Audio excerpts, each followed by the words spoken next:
दोस्तों, पीएम मोदी बिहार आए और मीडिया में बिहार को सौगात देने की कहानी एक बार फिर चल पड़ी। इस बार लगभग 21,400 करोड़ की विकास परियोजनाओं की सौगात देने की बातें चल रही हैं। पीएम मोदी ने बिहार को इस बार क्या क्या सौगात दिया है उस पर तो बात करेंगे ही, पर 2019 का वायदा कितना पूरा हुआ पहले उस पर भी बात कर लेते हैं।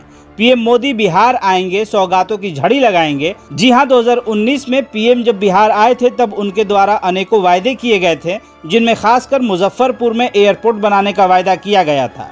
वक्त गुजरा, महीना गुजरा, फिर सालों गुजर गए, पर मुजफ्फरपुर में एयरपोर्ट बनाने के लिए एक ईंट भी नहीं रखी गई। ठीक यही हाल दरभंगा एम्स का भी हुआ। कभी राज्य सरकार तो कभी केंद्र सरकार की तरफ से कोई न कोई दिक्कतें आती रहीं, पर यह प्रोजेक्ट भी जस का तस पड़ा हुआ है। बिहार में जिन प्रोजेक्ट्स की सबसे ज्यादा जरूरत है, अगर उनकी बात करें तो उनमें इंटरनेशनल एयरपोर्ट, इंटरनेशनल स्टेडियम और फैक्ट्रीज की सबसे ज्यादा जरूरत है। बिहार में अब तक एक भी सुचारू रूप से काम करने वाली इंटरनेशनल एयरपोर्ट भी नहीं बन पाई। एक इंटरनेशनल स्टेडियम वर्षों से बन रहा है, पर ये कब बनेगा और कब यहाँ इंटरनेशनल मैच खेले जाएंगे इसका भी कुछ पता नहीं है। बिहार के लोग कब तक पलायन कर गुजरात, मुंबई, दिल्ली और दूसरे महानगरों की तरफ भागेंगे, इसका भी कोई जवाब नहीं मिलता। चलिए दोस्तों, अब बात करते हैं पीएम मोदी की तरफ से इस बार बिहार को क्या क्या मिलने वाला है।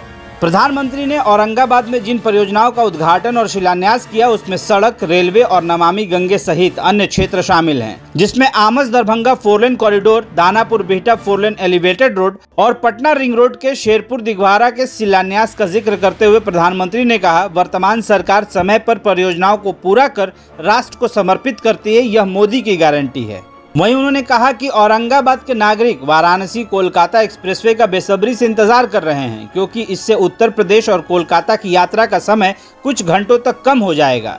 प्रधानमंत्री ने कहा कि सड़क परियोजनाओं जिनमें पटना, नालंदा, जहानाबाद, गया, वैशाली, समस्तीपुर और दरभंगा जैसे शहरों की तस्वीर बदल देगी। उन्होंने कहा कि बोधगया, विष्णुपद, राजगीर, नालंदा, वैशाली और पावापुरी में पर्यटक स्थल है। वहीं उन्होंने दरभंगा हवाई अड्डा और बिहटा हवाई अड्डा को भी इस सड़क मार्ग से जोड़े जाने की बात कही है। प्रधानमंत्री ने करीब 200 करोड़ रुपए की लागत से निर्मित एकता मॉल का जिक्र करते हुए कहा है कि यह राज्य के लिए एक नई दिशा और सकारात्मक सोच का प्रतीक होगा।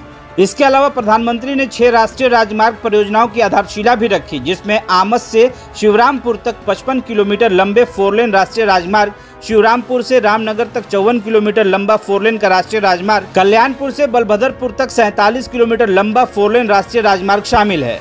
मोदी ने गंगा नदी पर 6 लेन वाले पुल की आधारशिला भी रखी, जिसका निर्माण मौजूदा जेपी गंगा सेतु के समानांतर किया जाना है। उन्होंने नमामि गंगे योजना के तहत 2190 करोड़ रुपए से अधिक की 12 परियोजनाओं का भी उद्घाटन किया है, जिनमें पटना, सोनपुर, नौगछिया और छपरा के सीवरेज ट्रीटमेंट प्लांट भी शामिल हैं।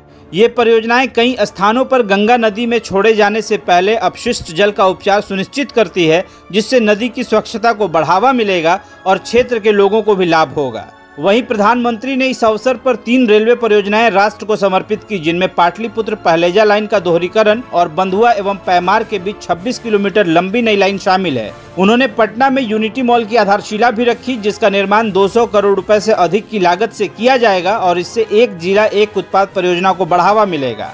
अगर ये सभी परियोजनाएं अपने समय से पूरी हो जाती हैं तब तो बिहार के लिए काफी लाभदायक होगा, लेकिन ये परियोजनाएं भी किसी न किसी कारणवश अगर लटक जाती हैं तो वाकई में बिहार के विकास में बहुत बड़ी बाधाएं अभी और उत्पन्न हो सकती हैं।